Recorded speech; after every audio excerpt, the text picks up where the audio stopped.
దేవుళ్ళ దేవుళ్ళే మమ్మల్ని చేసింది కదా, మనం చేసినోడే దేవుడు. సో అందుకని లోకానికంతా ఒక్కడే దేవుడు.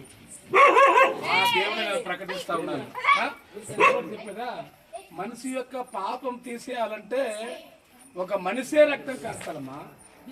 అందువల్ల ఆ రక్తం కార్చినటువంటి వ్యక్తిని మేము ఈరోజు గ్రామానికి వెళ్ళి ఊరికి వెళ్ళి అంతరాలున్నా మంత్రాలున్నా చేతబడులున్నా శూన్యాలున్నా మీ పాపమున్నా మీ శాపమున్నా సరే ఉచితంగానే మీకు రక్షణ ఇస్తాడు ఆయన.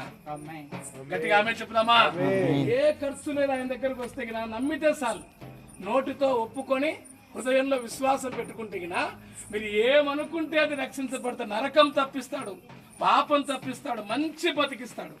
అందుకే 2000 సంవత్సరాల క్రితమే నరులందరినీ నరకం నుంచి తప్పించాలని, నరకాన్ని ఖాళీ చేయాలని అక్కడి నుంచి నరలోకానికి వచ్చి మన కోసం బలైనాడు.